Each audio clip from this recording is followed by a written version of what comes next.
there shall be signs in the sun, and in the moon, and in the stars, and upon the earth distress of nations, with perplexity, the sea and the waves roaring, men's hearts failing them for fear, and for looking after those things which are coming on the earth. For the powers of heaven shall be shaken. One man, one microphone, one mission, one message. TRU News, the only newscast reporting the countdown to the second coming of Jesus Christ. And now for the most powerful hour on radio, here is end-time newsman Rick Wiles. This is TRU News, 1 hour of uncensored news, views, and commentary. Welcome to the program. I'm Rick Wiles. Today is Friday, July 11, 2014.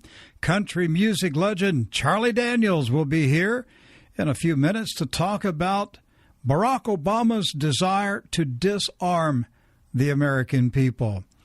Well, just when you thought Mr. Obama couldn't possibly insult the American middle class anymore, along comes today's news from Breitbart News.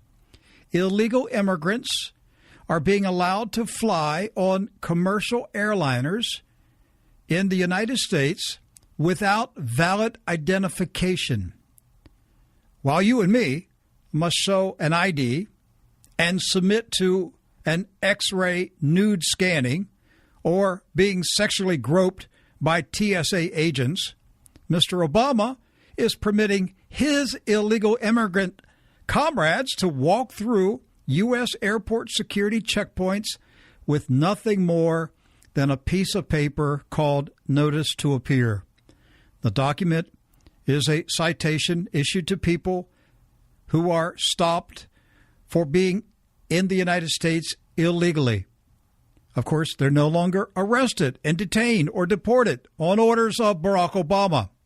Now, this Notice to Appear has no photograph, security features, watermark, or any other feature to ensure that it is a valid government document. Therefore, the illegal aliens are being released, not jailed, and allowed to board commercial airliners at American airports without any proof of identification. News of the procedure was made known to Breitbart News by members of the National Border Patrol Council. Border Patrol Officer Hector Garza told Breitbart, quote, "This is not the CBP, meaning Customs and Border Protection, or any other federal agency renting or leasing an aircraft. These are the same planes that the American public uses for domestic travel. This just adds insult to injury. Not only we are releasing unknown illegal aliens into American streets, but we are allowing them to travel commercially using paperwork that could easily be reproduced or manipulated on any home computer. The Notice to Appear form has no photo. Anyone can make one and manipulate one. We do not even know who these people are. We often have to solely rely on who they say they are, where they say they came from, and the history they say they have. We know nothing about most of them. ICE releases them into the American public, and now they are boarding aircraft at will with a simple paper document that anyone can easily alter or reproduce themselves." End of quote. While illegal aliens are roaming airports like free birds, citizens of a small town in Illinois got a big shock today. Homeland Security agents, U.S. Customs agents, and Border Patrol officers and other state and local law enforcement agencies swooped in on Livingston, Illinois, population 850. Homeland Security agents, SWAT teams, a Black Hawk helicopter, and armored vehicles parked in the field of a local elementary school. The show of force was unannounced to town or school officials. Get used to it. This is what a fascist takeover looks like. The illegals are free to roam without identification, but Nazi stormtroopers will demand that you and I show our papers. Pay close attention to a meeting held today in Havana, Cuba. Russian President Putin is there for a 24-hour visit to the communist nation. He met today with 87-year-old Fidel Castro. Mr. Putin wrote off 90%, $32 billion, of Cuba's old Soviet Union debt. Mr. Putin is on a 6-day tour of Latin America. Now, he's headed to Brazil for the summit meeting of the BRICS nation. And I'll get to that in just a minute. Now, German Chancellor Angela Merkel will also hold talks with Vladimir Putin when they both attend the World Cup soccer game in Brazil on Sunday. Pay close attention to that story, too. Here's why. If you go to TRUnews.com, I have at the top of the webpage an article by Der Spiegel magazine in Germany. It says, Germany's choice, will it be America or Russia? And it says that there is a growing anti-American sentiment in Germany, fueled by the recent revelations of NSA and CIA spying against the German people and the German government, and that there is a growing number of Germans who are thinking that Germany should be allied with Russia instead of the United States. Listen, this confirms what we have been talking about on this program for weeks regarding the perestroika deception. NATO must be destroyed in order for the perestroika deception to be completed. Germany would be the biggest player in NATO, second to the United States. And right now, Angela Merkel, who as a young woman in East Germany was a member of the Communist Party, of course, they're all former communists. Nobody's a communist today, right? They're all former communists. So Angela Merkel could possibly sway Germany to disown the United States and align itself with Russia. I would not be surprised that Germany someday joins some type of economic, political, and military alliance with Germany. In fact, some people think that Germany and Russia may be part of a new currency that would be offered. We've heard talk of a Nordic currency. Don't know if that's going to happen, but there's been speculation for quite some time. So we've got Mr. Putin in Havana right now. I'm in Florida, so, 100 miles or so, a couple hundred miles away from where I'm at. Mr. Putin is there with Fidel Castro.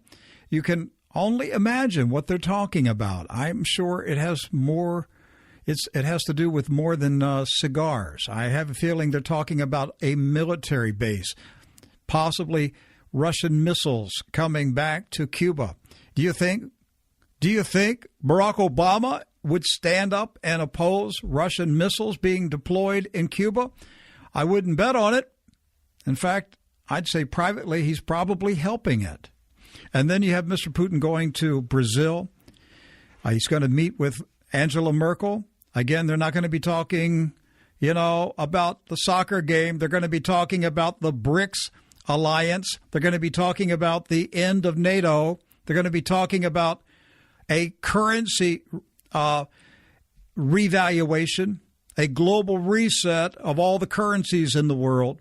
Something big is on the way. Pay close attention to these meetings. Now, I mentioned the BRICS meeting. And as you know, in the past week, there have been a number of stories internationally. You don't see much here in the United States because we have controlled news.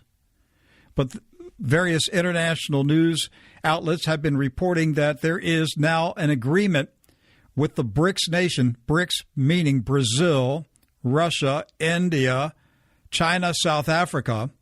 And there are several more nations that may join, including Argentina and Turkey.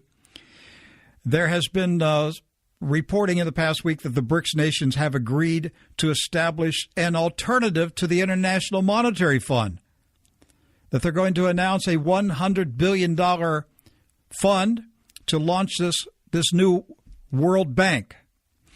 Listen, we've been talking on this radio program for several years that there will be an alternative to the Western-controlled financial system. This is no longer speculation. My friends, we're watching this happen in real time. This is happening right now. They're going to make the announcement next week. The summit meets on July 15 through the 18. That announcement's coming next week out of Brazil. And we don't know what else is going to be announced, but we do know that they're going to have their own version of the IMF and the World Bank. Now, it was just released, the news was just released a few minutes ago, that the headquarters of this new bank, the BRICS Bank, will be Shanghai, China. You're hearing it right now on TRU News. This news has just come out. Also, French and German bank chiefs are accusing the United States of deliberately undermining the European banking system. They are citing the massive $9 billion fine against PNP Paribas Bank as proof that the U.S. is going after European banks to try to cripple them. Ulrich Grillo, head of the Federation of German Industries, said that the U.S. should not starve European banks with huge fines while distorting competition in favor of American banks. You can see where this is going. Nation after nation is getting fed up with the bullying tactics of the globalists who are in control of the United States of America. The globalists literally, or whatever you want to call this group, the Illuminati, the Atlantis, whatever, it doesn't matter. Their tactics are starting to wear thin with a lot of people. And you're seeing nations starting to revolt against this pressure. And so another one here is Germany. The cabinet has approved laws to give the go-ahead to Europe's plans for a banking union. In other words, a common union, a common banking system for all of Europe. This is now coming into existence. And then also, this is the one that you really ought to watch, that Germany has approved plans for bank bail-ins starting 2015 of all years. I could have guessed it when I saw the headline the other day. When I saw that Germany approves bank bail-in plans, I said to myself, Rick, you're going to open that up? That article is going to say 2015. There it was, 2015. We're being told, my friends, there is a global banking crisis coming in 2015. What is a bank bail-in? Well, it's not a bank bailout. A bailout is when the government uses your tax money to bail out the big banksters of the mess that they're in. A bank bail-in is when the government reaches in to the bank and steals your deposit in order to bail out the big banksters. That's what they're doing. Remember, we saw it last year in Cyprus, and I told you this is going to become the norm. They tested it in Cyprus, and they got away with it. Now they're going to use this all over the world. That's what's coming. Germany has now approved bank bail-ins for 2015, which leads me to ask this question. If Germany, of all places, if Germany thinks that they have to have bank bail-ins in 2015, what is the condition of the rest of the European banks? Because Germany's got the strongest banks. So if the German banks are ready to fall in 2015, how much confidence can we have in banks in the rest of Europe? And, of course, Canada has the bank bail-in plans, the United States, and many other places around the world. So you've been forewarned. The banking crisis is on schedule for 2015. They've already told us what they're going to do. They're going to stick their big sticky fingers into your bank account and take the money and say, what are you going to do about it? We had to fix the problem. That's what's coming. Also, we're now seeing French government officials demanding that the monopoly of the U.S. dollar on international transactions be broken up. In fact, France's finance minister recently called for a rebalancing of the currencies used for global payments. Notice that phrase, rebalancing. And if the dollar gets rebalanced, okay, that means value is going to leave the U.S. dollar and be transferred to other currencies. There's no other way you can put that. If all the currencies get rebalanced, something's got to be taken away from the U.S. dollar. If the U.S. dollar is rebalanced, which is another word for devalued, what are we looking at? 30%, 40%, 50% devaluation? Well, anyhow, it's on its way, and we can see where this is going. One more story here before I take a break. The Centers for Disease Control and Prevention today shut down 2 research labs and stopped shipping highly dangerous germs to other labs. Makes you wonder what that's all about. I'm Rick Wiles. You're listening to True News. I'm going to take a break, and when I come back, the one and only Charlie Daniels is going to be here to talk about Barack Obama's desire to take away your firearms. Reporting the countdown to the second coming of Jesus Christ, you're listening to True News, the end-time newscast.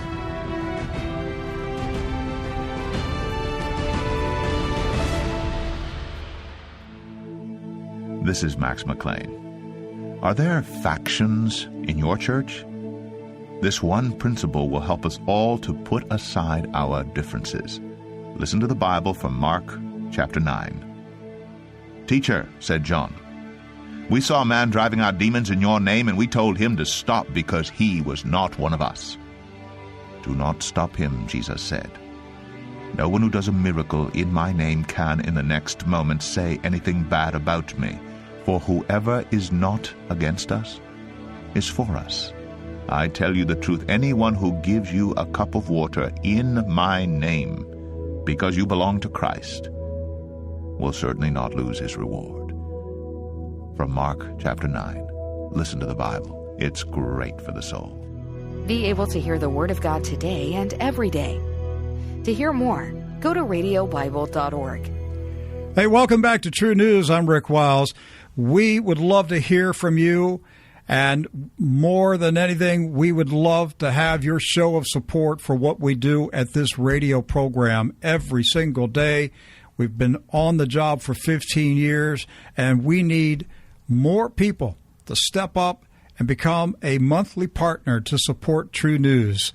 Now, you can make a donation right now. While you're listening to the program, if you're online, just click on Donate and give the very best, most generous gift that you can give to True News. Or if you want to send a check or money order or even precious metals, just address the letter to Post Office Box 690069 in Vero Beach, Florida. The zip code is 32969. Again, that's P.O. Box 690069 in Vero Beach, Florida, 32969. And for those of you who prefer to use PayPal, the address to enter in is support@truenews.com. We really appreciate the support. We need it. We could use a boost right now. So, again, it's support@truenews.com for PayPal users, or donate at our website, truenews.com, TRUNEWS, no E in the true, truenews.com, and our mailing address, P.O. Box 690069, Vero Beach, Florida, 32969. A headline in the Washington Post today declares new gun control fight brewing in the U.S. Senate. The Washington Post says that a group of nervous Democratic senators facing re-election this year have teamed up with 26 Republican senators to sponsor the Bipartisan Sportsman Act.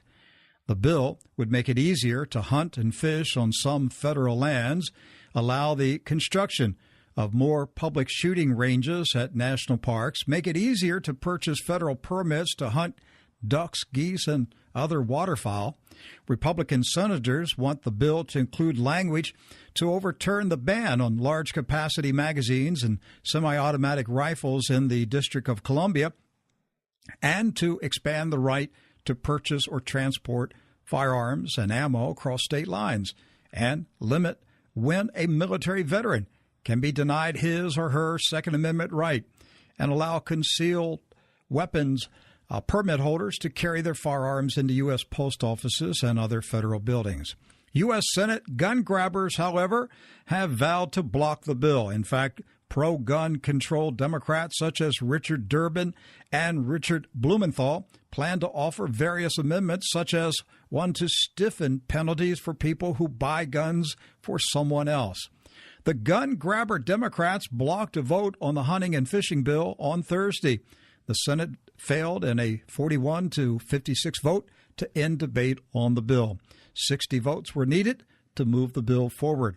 Earlier this week, Fox News reported that a growing number of states have passed or are considering passing laws empowering state and local police to seize the firearms of any citizen that a court or other government agency deems as emotionally unfit to possess a firearm. Is the Second Amendment right of American citizens to keep and bear arms in danger from the gun grabbers? Country music legend Charlie Daniels says all of us must remain vigilant against the gun grabbers. He's on the telephone right now. Charlie, welcome to True News.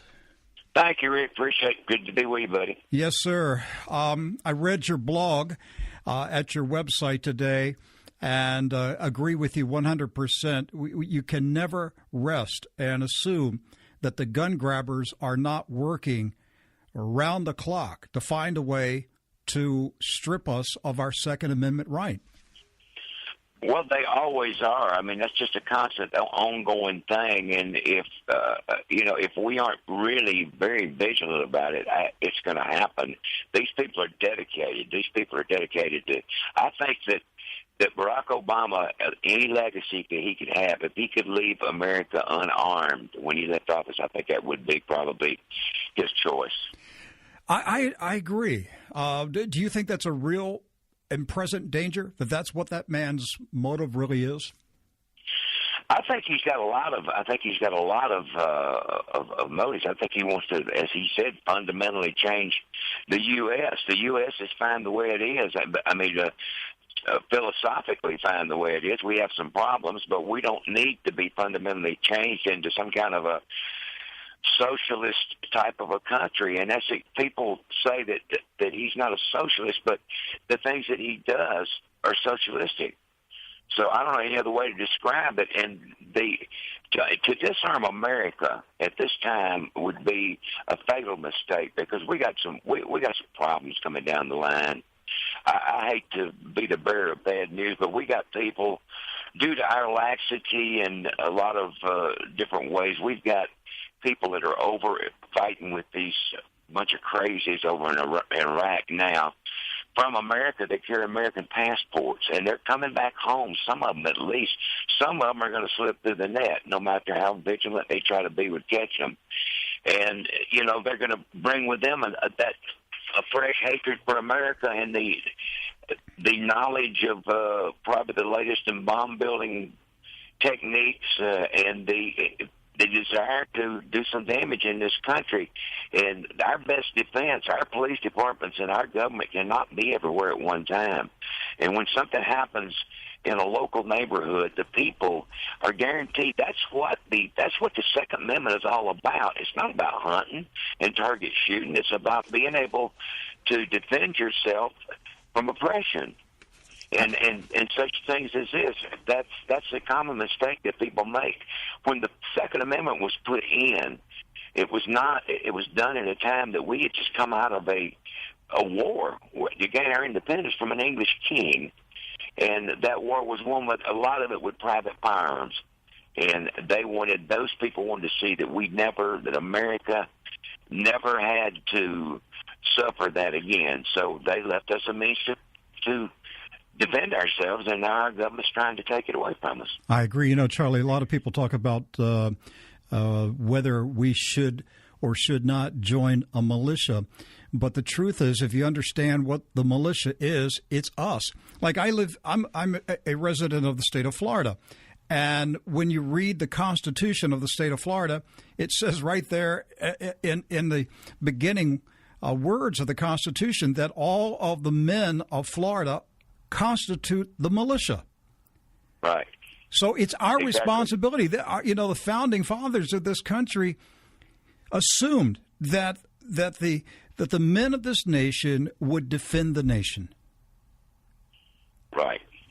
Well, that's our obligation. I mean, it's like the problem. One of the things that bothers me, the rule of law means nothing to this president. I mean, he does whatever he wants to do, and nobody holds him to task. And his attorney general is a joke. You can't pick the laws you want to enforce and leave the others alone. That's not law. That's politics. Well, the attorney general was running guns to Mexico. The attorney general should be in prison. Which was the stupidest thing. And anybody having a system does not do that. But you're exactly right. He should be. He probably should be in jail, as should Lois Lerner, as should the people who were involved in this IRS thing. But that's the point, is our president and our attorney general, they only support the laws that they like. If they don't like it, they don't support it. That's right. And they let it be known. And this is not right. This is not America. That's not law. That's tyranny. There's a 26-year-old Marine in jail in Tijuana, Mexico, because he accidentally drove over the line and he had in his possession his legally owned firearms from the United States. He was arrested. He's been in jail for quite some time. It appears that Washington is doing little or nothing to get him out of jail. But Attorney General Holder was shipping truckloads of guns over to Mexico, and he got away with this crime. Well, we all know where that's at. I mean, when the day comes that the mighty United States of America does not have a commander-in-chief who can exert enough pressure on Mexico, of all places, they're supposed to be friends of ours and neighbors of ours, that we can't get one Marine out of jail who did no intentional wrong, that made a strategic mistake, nothing more, then this country's just, I mean, it's just horrible. It's horrible. Charlie, why do you think Barack Obama would like to leave office with the American people disarmed? Because I think that he has a concept of America that is totally different from what we have. I think he has a concept of America. I just got there's a gentleman in Israel that I correspond with. He keeps me up on what's going on over there. He's in a position to kind of keep up with what's happening from a little bit on the inside. And what the world thinks, what the people in that neighborhood think of Barack Obama, I mean, it's just they think nothing of him.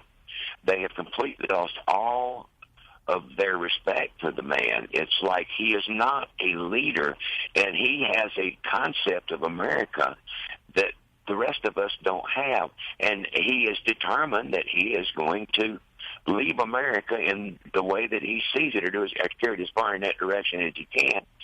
And it seems that nobody's calling him to task on it. This is a dangerous situation. This is changing things that thousands of people have fought and died and bled for to make happen. And it's one president who comes along that sees things differently and he wants to change it. This is not right. America needs to wake up, and America needs to get our heads out of the trough and quit worrying about what the government's going to give us and start worrying about the government itself. You know, you and I both grew up in America, and we had all-American values imprinted into our soul, into our mind. I grew up in the Appalachia Hills of Western Maryland, and, you're a country boy. And so our upbringing was all-American. When I think of Barack Obama, I don't see a man who has any American values in him. Whether or not he was born in America, he doesn't think like an American. I mean, Charlie, I totally agree with you. How many communists and Marxists did you know when you were growing up? I didn't know any. I didn't know. I knew. I didn't. There was a day when I didn't even know anybody. I had never met anybody that didn't believe in God.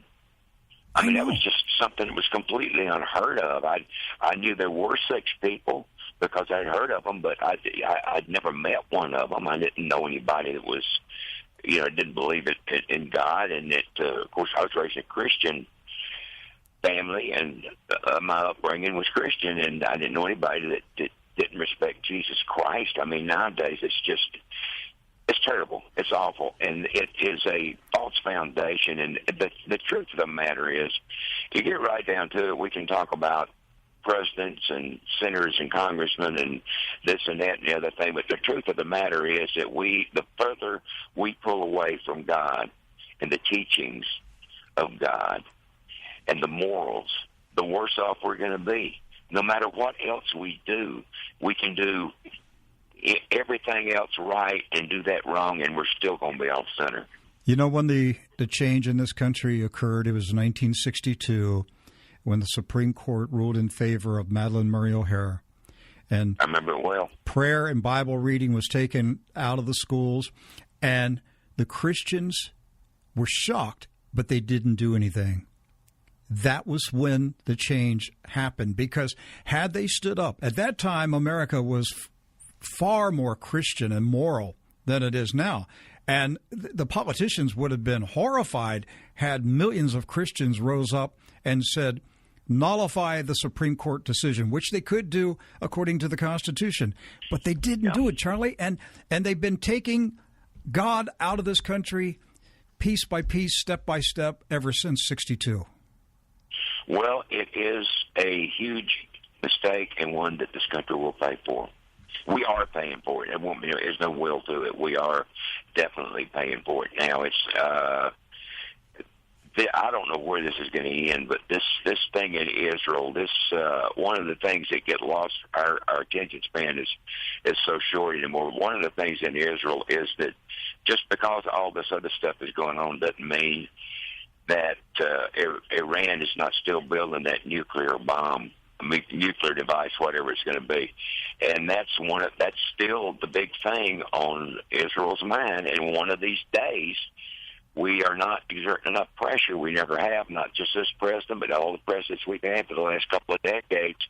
And one of these days, we're going to wake up to find out that Israel has gone and bombed the nuclear facilities in Iran. It's got to happen. If they're to survive, they're going to have to do that. So don't be surprised if sometime in the near future you get up and everything on the news is going to be that Israel has gone and into Iran and bombed their nuclear facilities. It is going to. I honestly believe it's going to happen. And we're going to discover at that time how many Islamic sleeper cells are inside this country. Well, that's the time also that if people are going to be daggone glad they got their guns. Charlie, you tour the country a lot. I was looking at your schedule. You're in Montana and Canada, Nevada, Wyoming this summer. I saw you're going to be in West Palm Beach in October. I'm going to be there. If you're going to be in West Palm, Great. That's as close as you're going to get to me this year. I'm going to be there. I got to see that concert. But as you're touring, what are you hearing from the people? As you get a chance to talk to people in the heartland of America, what are they saying to you? Well, the people that come see our shows, let me tell you what. All over the Southeast, if something comes and they try to take people's guns, it's going to be not me. I'm too old to get involved in that kind of thing. I mean, I'm 77 years old, and I'm not going to get out a gun and go shoot anybody. But there's some people in my part of the country that are not going to lay down and take this, and I don't think it's just my part of the country. I think it's all over. I think it is people feel like and know that it is a constitutionally guaranteed right, and that the big danger right now is this United Nations treaty. Because see, once it's signed, if it's ratified by the Senate, which is all it takes is ratification by the Senate, it will become international law. And they say, well, we can't do anything about it. It's already been. I mean, this is a very real problem This is a very real danger, and one that when I talk about being vigilant, that's one of the things I'm talking about being vigilant about. I have absolutely no use whatsoever for the United Nations. I think it's a corrupt, debating society, a place that hates America, that is detrimental to America. If I had my way, they'd turn that place up in New York into a homeless shelter and let those people go to Paris or somewhere where they're just, if you took America out of that equation, that organization would not last 2 years. That's right. Or we could turn it into an insane asylum. Into a what? An insane asylum. Well, it's already an insane asylum. You wouldn't be changing anything. You just change the sign over the door. Charlie, I started talking about UN global gun control on this radio program in 1999. That's how long we've been on this subject. And here we are now in 2014, and that treaty finally passed the United Nations last year, and Barack Obama signed it. He signed it, even though the U.S. Senate had not even debated the treaty. He went ahead and signed it. And the scary thing is that there's about 46 senators out of the 100 senators who would ratify it. Well, I know. And, the thing, too, it's like you look at this thing, what's so scary about it. Look at Obamacare.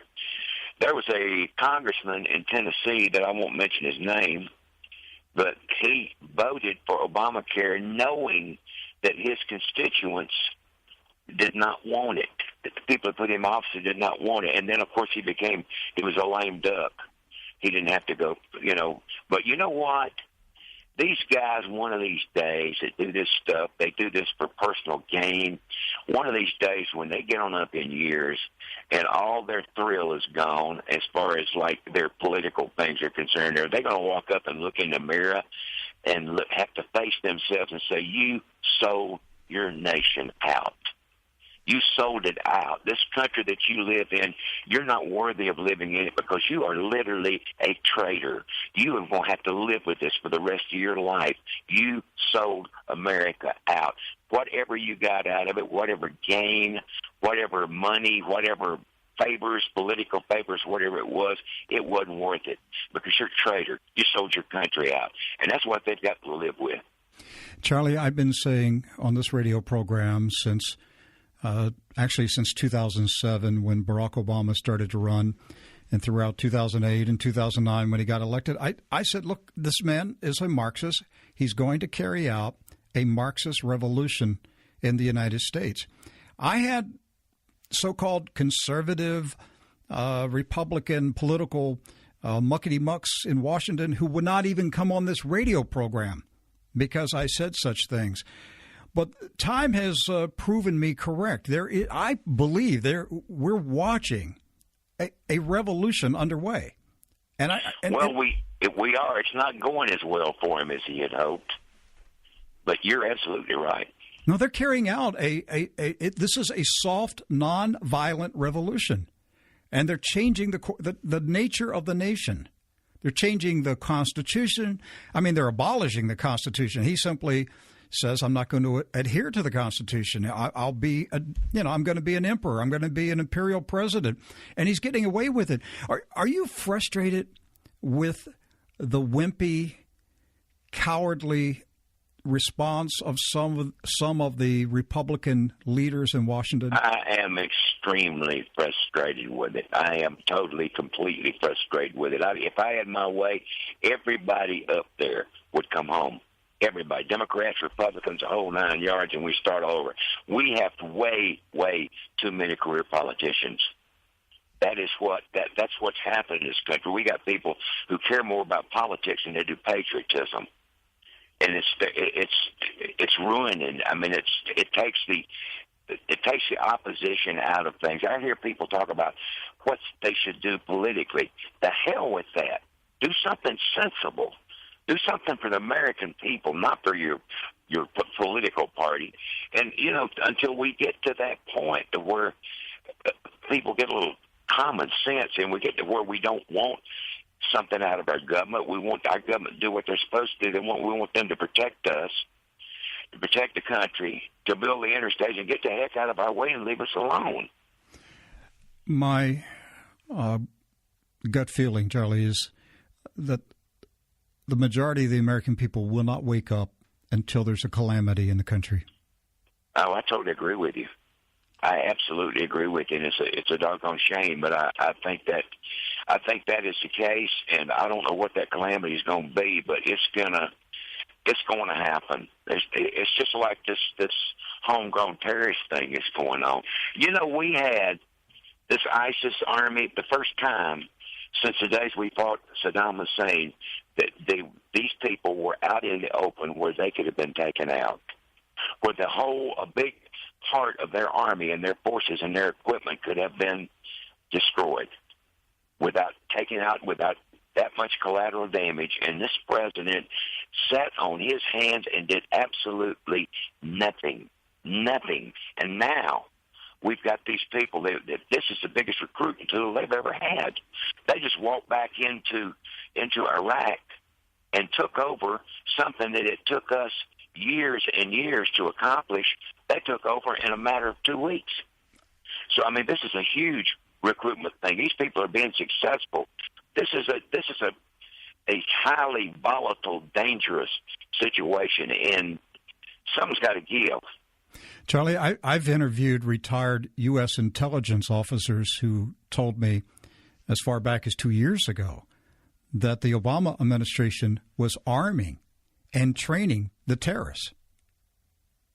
Well, I have no proof of that, so I can't. But, you know, if it can be proved, it should be proved. Well, what they claim is that's what was going on in Benghazi, and that's why there's a cover-up, because they were running guns and rockets through Benghazi to the jihadists who were fighting in Syria. And I've heard that, too. I can't, you know, I have no way of proving it, so I can't sustain it. But if it's true, it needs to be. You know what? These hearings that are going to go on now with the Benghazi thing should be. This is a lot more important and needs more relevance than anybody much is giving it. It needs to be, of all the headlines that are coming on now about the kids crossing down in Mexico and all that stuff. This is important. This is more important. This is something that needs to be dealt with.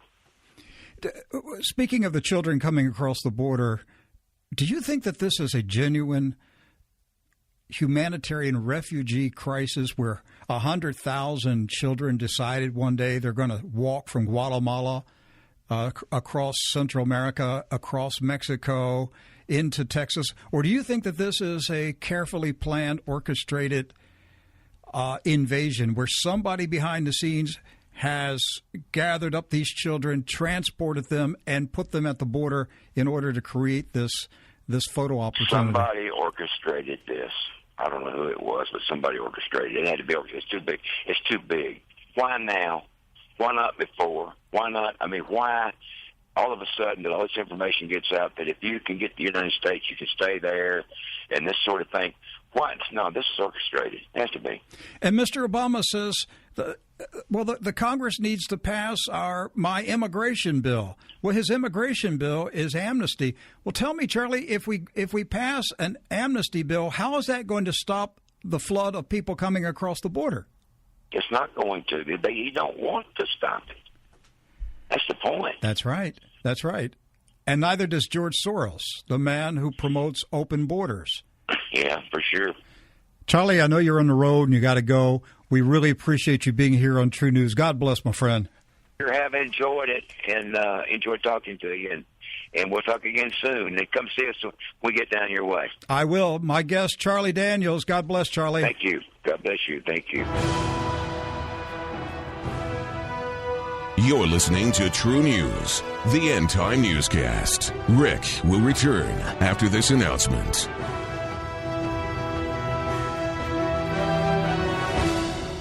Whose schedule are you on?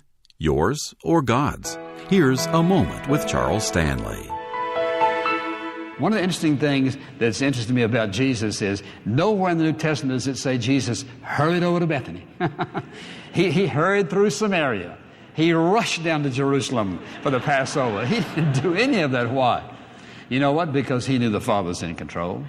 Why would he be rushing around when he would... Listen, if you're on God's schedule, why do you have to rush around? Now, I give you a little something happened to me, and usually the Lord either tests me about a message I'm going to preach, or after I've preached it, I do get tested. So this morning, I know sort of what the traffic lights are like between where I live and here, and so this morning I hit the first 4 red, which is what I do not usually do. Well, after about the third one, I began to think, So I was saying, okay, let's move on. I want to change this light by sitting in the car saying, let's get with it. And when I hit the 4th red one, it dawned on me what God was doing.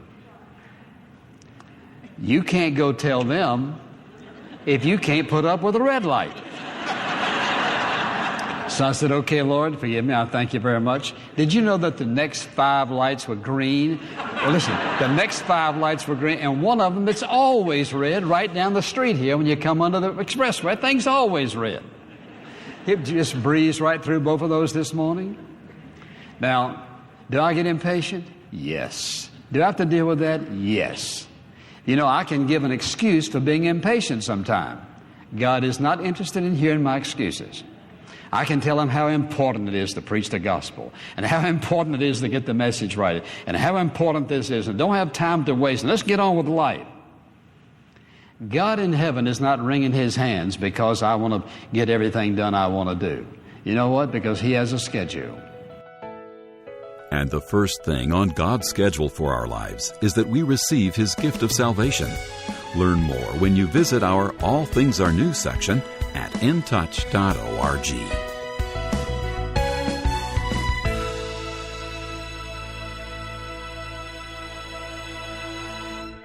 For over 16 years, listener-supported True News has been the champion of news and content not heard in the mainline media. True News has expanded its message to 12 hours a day, 7 days a week on 2 international shortwave stations. That's almost 9,000 hours of programming a year. We now produce or broadcast Revelation Ready, 10 Times Outpost, True News, Strength for the Journey, Preparing for the End Time, Real Science Radio, Homecoming Radio. More amazing content is coming. We reach out through radio, YouTube, Blog Talk, Shortwave, and our new smartphone app with over 22,000 downloads. True News is spreading the message of the second coming of Jesus Christ because of your faithful support to this vital message. A message like no other. But we can only go so far with the resources we have. Keep the message growing and strong. Support True News. Go to TrueNews.com to see how you can keep spreading this critical message. That's TRUNEWS.com. You're listening to True News. I'm Rick Wiles. This is segment 3 for Friday, July 11, 2014. A new phrase has entered our vocabulary, free speech zone. Law enforcement agents are setting up zones for protesters far from government officials whom the citizens are protesting. Likewise, colleges and universities are establishing free speech zones where campus cops can corral and contain students who express politically incorrect opinions. So how can a nation founded on freedom of speech tolerate free speech zones? Fortunately, a group of college students are not tolerating intolerance. They have filed lawsuits in 4 states against educational institutions that are attempting to censor their right to speak. The students are being defended by the Foundation for Individual Rights in Education. Mr. Robert Shibley is the vice president of FIRE, and he's on the telephone to tell us about the extent of campus censorship and what his group is doing to combat it. Mr. Shibley, welcome to True News. Thank you for having me. Yes, sir. Well, we've all been reading news stories in recent years about what I call the thought police. And the thought police are becoming much more militant in this country. And their tactics are becoming much more extreme. How serious is this problem right now on college campuses throughout the United States? Well, it's quite serious. FIRE's research, which you can find on our website at thefire.org, shows that 58% of the largest and most prestigious public universities in the United States, and we rate about 400. So it's a big sample and includes most of the big schools. Have speech codes that violate the Constitution. So on public universities, which are bound by the First Amendment, it's actually unlawful to have these codes, and yet they continue to have them. 6 years ago, 79% of schools had them, so it's actually down quite a bit, but the right number is 0%. And Fire's lost patience with that, and that's why we've helped launch these suits. Robert, typically what do you find in these speech codes? Well, they take different forms. One of the most common forms is the free speech zones you were talking about in the introduction there, where colleges confine your right to speak to a geographically small area of campus, often 1 or 2% of the campus maximum. That's very common. Another place that you find speech codes is often in harassment policies that are supposed to be targeting sexual harassment or racial harassment, but instead punish speech that goes far, far beyond that, even just speech where people disagree or speech that somebody might find offensive, or might simply make somebody uncomfortable. So if a group of students who oppose same-sex marriage decided to speak out on the campus and engage other students on this issue, they could be shut down because their views would be offensive to those who support same-sex marriage. That's right. Under many of these codes, that could indeed happen. And actually, when it comes to the issues that actually launch these sorts of problems, abortion rights and pro-life protesters are probably the most frequent single targets, not the majority of the targets, but probably the largest single group. Pro-life protesters, they tend to be very upsetting to people on campus. They complain to the institution, and administrators come out and tell them they have to move or leave, or tell them they simply can't protest the way they want to because of these speech codes and these speech zones that are in place. David, in cases of pro-life demonstrators, typically are those demonstrators non-students or students of the campus? It's a pretty good mix. Fire actually doesn't deal with cases from non-students, but there are plenty of both. And in many cases, the students are joined by non-students on campus. But regardless of whether they're students or not, this viewpoint discrimination, this idea that it's okay for some people to protest and not others, depending on what it is they're protesting, is repugnant to the idea of a free society. There are certain limits universities can put on people from off campus coming onto campus, but it can't be simply because they like what they have to say versus they don't like what they have to say. That's unconstitutional. What's so ironic about this is, I'm a baby boomer. I grew up in the 60s and 70s during the free speech movement.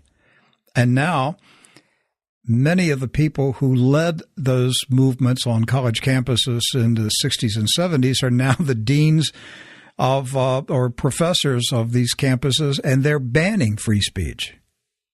Oh, that's right. One of our founders, Alan Charles Kors, calls that the great generational swindle. The fact that, yes, those very people are now in charge on campuses, and too many of them have forgotten or simply disregarded what they learned from the student activism of the 60s and 70s. It may be because, from the perspective of the people who are controlling the campus, those protests were, probably not very much fun for them. It wasn't fun to have students tell them they didn't like the way things were, or that they were doing things wrong. And so now that they're in charge, they have no intention of allowing that same thing to happen to them. So, Robert, what is FIRE doing to combat this problem? Well, FIRE's been working through moral suasion and public embarrassment to convince universities to do the right thing. But last week we launched our Stand Up for Speech project, in which we are going to bring lawsuits against schools in every federal circuit And we are going to continue bringing those lawsuits as we settle or win the lawsuits. We'll bring another one until universities realize that unconstitutional speech codes are no longer a viable alternative. Right now, they get away with it because they think they can, and they're more afraid of the people who demand censorship than they are the people who demand that the Constitution be followed. And so we aim to change that. Every graduating year, we read stories about high school students being censored in their graduation speeches. Is that happening on the college level? That's certainly happening. We were calling this commencement season disinvitation season. The very high-profile disinvitations or attempts to get rid of speakers like Ayaan Hirsi Ali, the women's rights activist and former Muslim, Condoleezza Rice, of course, Christine Lagarde, who's the head of the International Monetary Fund, and more. All of these speakers either withdrew or were disinvited because of the controversy surrounding them, coming on campus. We've gotten to the point where students don't even want to hear people who disagree with them anymore, even famous people and people who've accomplished a lot in their lives. Well, if our listeners wanted to learn more about the activities of FIRE, what could they do? Please visit thefire.org, our website. If you want more information on our Stand Up for Speech project, you can visit standupforspeech.com, which has a map. It's an interactive map of all the different speech code decisions, striking down speech codes through the years, and the new ones that we've brought, and get educated and informed. And feel free to write your alma mater and ask them what their policies are and what they're doing to protect free speech. Okay, and if we have some students listening who are encountering censorship, can they contact the FIRE and get some assistance or guidance? That's right. They can go to thefire.org and they'll find instructions on how to submit their case to FIRE, and we will take a look and see if it's something we can help with. All right. My guest, Robert Shibley, he's the vice president of FIRE, and the website again is thefire.org, thefire.org, and it's an excellent organization, the Foundation for Individual Rights and Education. Robert, thank you. Appreciate what you're doing for free speech. Thank you for having me. Well, I've got a minute or two remaining before we run out of time for today's program, and I just wanted to tell you that our new TRU News app is continuing to soar in popularity. Now, as of today, the top nations where people have downloaded the TRU News app are, number 1, the USA, number 2, Canada. Now, listen to this. Tied for number 3, the United Kingdom and Australia. But listen to this. Guess who has moved up into 4th place? Sweden. And in 5th place is Germany, and South Africa is in 6th place. That is amazing. And Sweden has just come on strong in the past 2 weeks, so we're really glad to have all the new Swedish listeners to TRU News. And we just appreciate the tens of thousands of people who have downloaded our app. Now, you can help us double or triple the number of app downloads by sharing it with your family, friends, coworkers, and church members. As you know, this newscast is not for the timid or fearful or folks who want to be in denial. If you know people like yourself who are doing their best to stay awake spiritually and avoid drinking the Kool-Aid, then you ought to tell them about TRU News and encourage them to download the TRU News app. I tell our staff that our phone app is our fastest growing radio station affiliate. That's because people are hungry for the truth. They're fed up with the gatekeepers who control the flow of information and ideas. There's a technological revolution happening that is rearranging the marketplace of ideas. And that's why I need you to help me tell people about the TRU News app. Now listen, all around us, the forces of evil are working to silence the voices who speak of the message of the cross. But trust me, the Lord our God will open up new venues for us to speak. This battle isn't over until the Lord Jesus Christ returns.